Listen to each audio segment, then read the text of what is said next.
welcome to this edition of Broadband Action, the Community Broadband Action Network's podcast. I'm Curtis Dean, your host, flying solo as host this week as John Willow is taking some time off.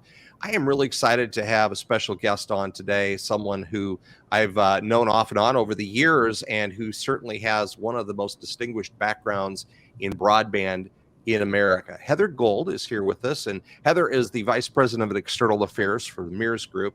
And Heather has been involved in this industry for what, 20 plus years, right, Heather? Ooh, 40 Longer? years this year. Okay. 40 years. I started off with the breakup of AT&T doing tariff reviews. Oh my goodness. That sounds like a whole lot of fun, and I'm sure you miss it. Yeah.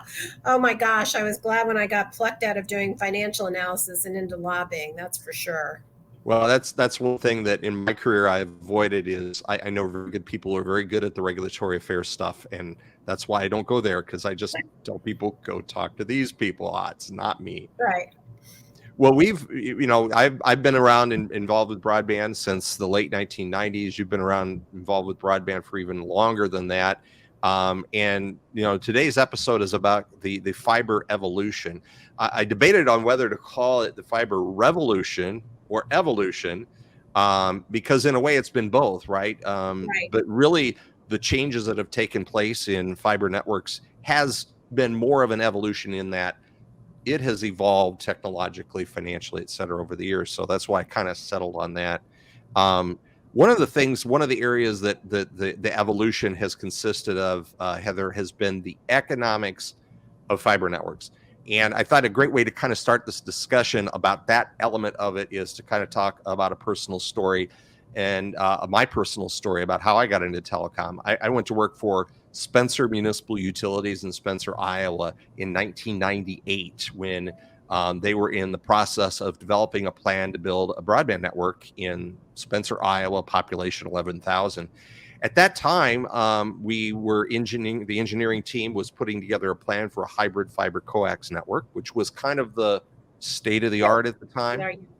The practical that most municipal networks at least were being built. But at that time, we had a very visionary board of directors, and they tasked our engineering team to say, hey guys, what would it cost to do fiber to the home? Because they knew even in 1998, 99, that eventually fiber was going to be the end game. Well, they did that. The engineering team came back with the numbers, and it was not favorable at all. In fact, it was almost double the cost back then to build to build a fiber network than an HFC network. The fiber itself wasn't that much more expensive, but all the stuff that went into it, the electronics, the lasers, everything was really still pretty early days.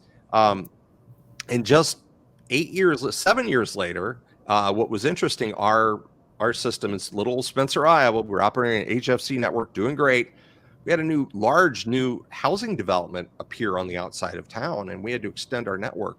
And just in that amount of time, the economics flip-flopped. So now it was cheaper to build a fiber network to those new homes in that area than it was to extend our existing HFC network. So that's how Spencer Municipal Utilities started doing some fiber to the home back as early as 2005, 2006. And now they've completely replaced their old HFC network with fiber. We've kind of seen that nationwide, that kind of similar evolution of the economics, haven't we? Yeah, I mean, think about it though. In 1998, you were almost at the apex of the go-go years of the CLEC business. Yes. Which I was working for a CLEC in Florida during that time. And we remember 2001 was the big crash, but it was only feasible to go to business and enterprise. And even for small and medium biz, you were putting in, you were using copper wire to use DSLAM to augment the network to get it up to the speed of fiber, but save you costs where it wasn't justified. Yeah, I think we really felt to put in a fiber connection, you had to have 3 DS3s or something into a large multi-tenant building, and it usually commercial because of the bandwidth requirements. And then, of course, the whole crash of the financing and stuff around the CLECs in 2001 But I think what really started to drive the change, Curtis, was when Verizon took a deep breath under the auspices of that great visionary Ivan Seidenberg. And I'll say that till the day is done, because even though I worked on the competitive side, I just have such great admiration for him having the wherewithal to say, we want our network to be the best in the country and to supply the future needs of our customers. And he started building. I mean, think about it. It was early 2000 when Verizon started reaching out and building FiOS. And even though the market, meaning Wall Street, really slammed them for the amount of investment, it has paid off for them long term. Their whole Verizon One strategy now, which supports not only their FTTH program, but also their wireless program. But I think that incentive of them going nationwide with that FTTH network is really what started driving a lot of the economics and forcing suppliers and vendors and electronic suppliers, if they wanted to be in on this new product, they had to figure out cheaper and better ways to supply it. They really led with the chin, didn't they? They did. And now, they have the most extensive fiber. I think they have the largest fiber network in the US anyway. Yeah, that sounds right. That is what, if you look at what started to drive and I think that was like in the 2003, 2004, doesn't that sound right? That sounds about right, yeah. And then we had a couple of municipal utilities that Kurtztown, Pennsylvania, wasn't. That's the first one, and they were able to justify it because they owned the infrastructure. And so I think that was part of the evolution. And then I can keep going if you want me to, because I lived through all this. Why not? So I think then what happened was the vendors had invested in this new technology, and they were anxious to continue to sell product. And you saw a lot of vendor-driven incentives to make the product more reasonable and universally available at prices people could justify upgrading their networks. But there was only, until in the late mid-teens era, there were only a couple of real thought leaders in the business deploying. It really started to gain traction as communities saw other communities going ahead of them in economic development. In particular, look what happened around Lafayette when they put their network in, and they got all the movie and the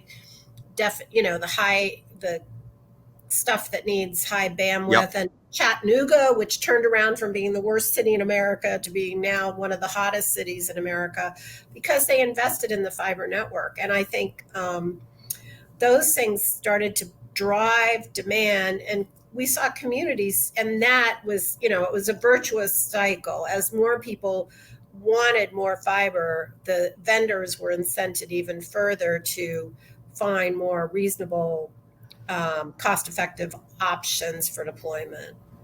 And then then of course we had the Google Fiber craze, where practically every community in America were competing to be the lucky one. The Google challenge was 2015, 14 or 15, somewhere in there. Yeah, I had just started doing consulting when that was.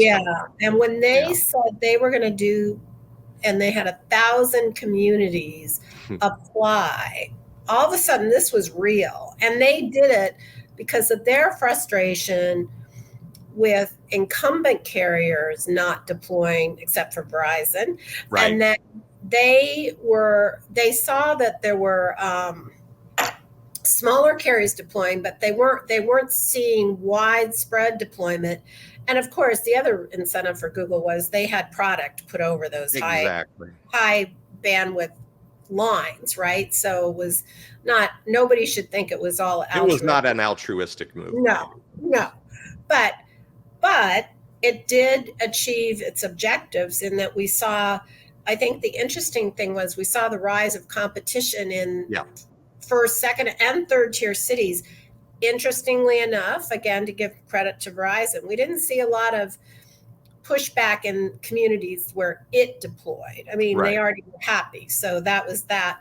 But I think that, those kind of strategic decisions, and of course, all of that was leading to more and more deployment and people being aware of the impact on, housing pricing, and, that it was such a positive thing to bring to your community in terms of access to community services, healthcare, education, and then COVID. Yeah. And COVID has been the crown on creating demand for fiber. And anybody who went through COVID without fiber to the home, there was no going back. They were just screaming for fiber to the home after COVID. Yeah, it's amazing how, and I think this has happened in this nation time and time again, how a crisis shines a bright light on a need that had not been addressed previously. And Right. Look at all that's happened since COVID, how the nation has pivoted to broadband just being a nonpartisan, all hands on deck movement. And we've seen funding streams as a result of that. We've seen communities decide they're going to tackle this. We've seen public and private ventures explode, all because COVID revealed that we just can't do what we've been doing for so many years without it affecting our ability to react and be, well, even to get a job. I mean, exactly. Yeah. Going to the library and logging online was not an option during COVID because half the libraries were closed. And, the sight of American school children sitting in McDonald's parking lots just so they could get online, I mean, that was disturbing. So I think what happened with COVID was fiber went from a nice to have in a upscale area to a must have in all areas. And the arguments against fiber that had existed before, which was you don't really need that much bandwidth to do the things you do every day. The only reason you need high bandwidth is if you're a Netflix hog. Those kinds, I hope that's not a trademark problem, but those kinds of arguments entirely evaporated with COVID. And, fiber delivery then became, as Blair Levin talked about it fell under the politics of abundance rather than the politics of scarcity, because it became like electricity and water. When I take a shower in my home, I don't worry about running out of hot water or even running out of water. So why, or I turn on the lights in the house. I mean, so why should I have felt constrained by my bandwidth, because a carrier said, oh, you don't need that much fiber or that much bandwidth. So COVID was the great rip the Band-Aid off on fiber. It really was. It really was. Well, and we're still the Band-Aid may be ripped off, but the hair hasn't grown back where it peeled it off. So we're still dealing with the aftermath. Absolutely. We are, and we're sealing what I see more and more. Yes, the money's been allocated. Let's face it. I mean, not just the BEAD, which is $42.5 billion, but the money that was given through the COVID Recovery Act, which included $350 billion to states and local government, of which much has gone into broadband deployment. Definitely. The $10 billion from the Capital Funds Project. So you figure there's somewhere north of $100 billion plus floating around there. So how do we guarantee that, unlike the previous 50 years of waste of USF, don't get me started. Don't get me started either. That we make sure that fiber gets to communities that really need it. And how do we make sure the program works so we're not talking about this again in 30 years? I think that has become the real challenge now. It has. And what's interesting to me is we have some examples of programs that were effective and programs that were not effective. And I'm hoping that as a nation that we're learning what worked and what didn't. I think most people, RDOF was, or was it CAF2? Which one was the disaster? RDOF was a real challenge as far as getting money to the entities that could actually deploy it and actually build the and network. entities that got the money then can't deploy it. Exactly. That was a challenge with them. On the other hand, we've got the USDA, their broadband programs like Reconnect and They others. seem to just keep clicking along. They do. Do you think that, we're going to go through this speed round and that money is going to flow out through the states and be deployed into networks and hopefully effectively and efficiently? What comes after that? Do you see this nation having the political will to line up another chunks of billions of dollars because this is not going to do it all? I agree with you on that, but I think what's going to happen is I don't see us doing it again. You mean ongoing, right? Massive invest? No, I think there's been some analysis that if it was properly utilized, these funds will probably get to almost everybody. Okay. And I think that the onus is on the states to make sure that it happens efficiently and effectively. Yeah. And there are a lot of things, I'm in the construction business now after being on the operator's side for a million years. But one thing we've seen in the construction side is the state should be thinking about talking to construction contractors a lot earlier in the process, because construction is 70% of the cost. And you have to think about things because you want a viable, financially viable, legitimate construction contractor. And that's probably going to be a big nationwide provider like my company. There are several around because we're the ones that will have the wherewithal to do the bid bonds that are going to be required for these communities and to be held liable to make sure that everything gets properly deployed. I think the states need to be cognizant of construction constraints, which are you need to cluster how you award projects so that a given contractor can do several projects within a drive. Exactly. As opposed to a project here and a project 300 miles away. Yeah. That's not going to make it. But I mean, within a 3 hour, if you can build a yard within a 3 hour, so you've got a 6 hour, in the middle. That's doable. That is what states should be thinking of as they award the funds. Right. How to cluster. Another thing is how to expedite permitting and access to rights of way and locates. Locates are every contractor's nightmare because no contractor wants to break a gas or water line. No, and I tell you, of all the projects I've been involved with, most of the municipal projects I've been involved with, locating is one of the number one pain points in one of the number one things that slows down projects from happening. It is because people don't think to get it done ahead of time. And I know several states have had really good trend setting, like certificates right now. They're telling the communities be fiber ready, and they're having done all their rights of way access in advance, which we've been talking about forever.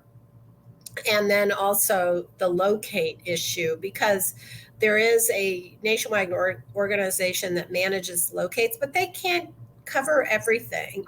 And it's a labor issue.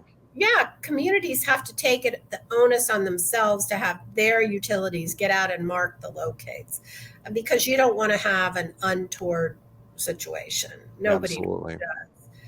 So No, I was just going to say, speaking of labor, that is a big pinch point in the industry today. For companies like yours, any company that's doing field work. Do you see any long-term solutions to the labor force, having enough labor force to build these networks? Let's talk about construction labor. I mean, it's not sexy. It's not. It's not the stuff that Light Brigade is teaching. This is not the sexy fiber splicing stuff. Right. We're talking digging holes. We are talking digging trenches and hanging wires from poles. And I think there's a lot of little solutions. I think, first of all, you need to make a career path in construction more viable, and you need to get out and talk about it, because you need to make it more appealing than flipping burgers at McDonald's. It's And been I a think, generational issue, I think, for a long time in the trades. Just yeah, no matter trade. what the trade is, And getting so, young people to have an attraction to a job in the trades versus going to a 4-year liberal arts school with $150,000 in debt. Um, mhm. I know I couldn't convince any of my 3 kids to get into the trades, and But it's now good. they're all in their It's 30s good and they work. wish they had. I know. I mean, it's good work. It's good paying work. You can move Yeah. up the food chain. Sorry, my allergies are out of Oh, control. I hear you there. And I think the other thing we also have to be more cognizant of, and a group from Mears will be talking about this, is the importance of working with vets. Um, Hmm. there are a lot of veterans coming out that need to be redeployed into jobs, and they're very anxious to be working in a field where they can move up the food chain and they work as a team. And these are things Yeah. they all know. So I think setting up training sessions, I mean, Mears, as part of Quanta, has one in LaGrange, Texas, called the Lazy Q Ranch, where we train telecom, gas, and oil and pipeline installation. So we have all the facilities Oh, for that. wow. Yeah. And I think that we're going to see more and more of those trade schools, if you will. So it's just a matter of marketing. Yeah, it is. Marketing the careers to the people that could be qualified for those careers, Yeah, and getting them as excited about that as they are as excited about taking a freshman class in economics yeah, at a school or whatever. right. Not to certainly not, don't want to diss a liberal arts degree, because that's I wouldn't be where I was today if I No, didn't and have that. I But on have the a other degree in hand, economics, but I mean, no, I well, agree. We have to start, pushing the goodness yeah, of a job like that. that's So something that I think other nations have done better than we have, and in that they've done a good job of steering young people to the jobs that society needs done. So, yeah, whereas we just kind of let everybody kind of make their own career path, which is great. Freedom is wonderful, but there's lots of people that have made poor in, decisions, and then they find out they're just not qualified for the right. jobs that are being created today. So, Yeah, I agree. well, hey, before we run out of time here, I just want to mention that you are going to be leading. You're involved in a couple of sessions at Mountain Connect. I always like to plug Mountain Connect when I can, and because I'm going to be there too. So what sessions are you part of? So I helped put together that one of my other VPs is leading on hiring our heroes, which is on getting vets to work in the Sweet. construction industry. And they'll be doing that at 1:45 on Wednesday. And we have a vet, we have a veteran-owned construction company representative, and then we have a guy named Kelly Dunn who also does training and placement of vets. So it's moderated by a guy named Nick Linder, who's our Western Operations VP. So Okay. works with a lot of vets. So that one will be terrific. But my own panel that I'm moderating is Strong Women in Telecom, Strong Women Leaders in Telecom. I'm very excited. I have 4 women, one from each different, like I have a competitive person, I have an NGO person, I have someone who works for incumbents, and and I have somebody from the trade association world. So Nice. actually 2 women from trade association, but on opposite different sides of the business. So I think, and single with children, some not. So I think it'll be a great great discussion among women leaders on how they proceeded with their careers in an industry that has not been considered. It's not 50% of the telecom industry, Exactly. Yeah. Yeah. but I think we've had a lot of great influence by women leaders. So I'm very excited about that. Absolutely. And hey, I do want to bring up on the screen the website for Oh, Mears great. Group. Give me your elevator pitch for the Mears Group. You guys are one of the premier groups in the Yeah. country when it comes to building Yeah, Mears networks. Broadband is only 4 years old. We are part of Mears Group, which is part of Qantas Services, one of the largest oil and gas construction companies. And my executive, Trent Edwards, was brought in 4 years ago to start Mears Broadband, and we're now the biggest broadband subsidiary with under Qantas Services, which has, I don't know, 12 to 14 Hmm. telecom subs. And it's just a heady experience because we're entrepreneurial within this large entity. So we have the, support of being part of a large company, but we run like we're entrepreneurs. So, well, that's the best of both worlds then, yeah, because you have both the resources you need and the drive to get it done. So, yep, it's really fun. And, as okay. this is my first foray into construction, working for a vendor, and it's every day is an adventure. And of course, a lot of people will know you from your previous position at Fiber Broadband Association. Right, and right. That's where I got to know you a little bit and ran into you at a couple conferences. So thank you for all the work you did there and advocating for fiber networks and pushing the rock uphill. And that organization has done as much or more to promote better broadband than any other organization in the country. So I know you played a role in that for a few years. So thank you for that. It was fun. Yep. And these are still doing good work, even though you've moved on. So, Yeah. Heather, want to thank you very much for joining us today. We appreciate it. And we'll be seeing you at Mountain Connect. Mountain Connect. And then I'm going to be at your show in end of September or October in Iowa. Yep. So we look forward to that too. Absolutely. And, anytime you need anything, just reach out. We love to talk. And here at C-Band, we're working to try to push that rock up the hill. And once we push it up the hill, you build it at Mears. All right. Sounds great. Thank you for joining us. Heather Gold has been our guest today here on Broadband Action.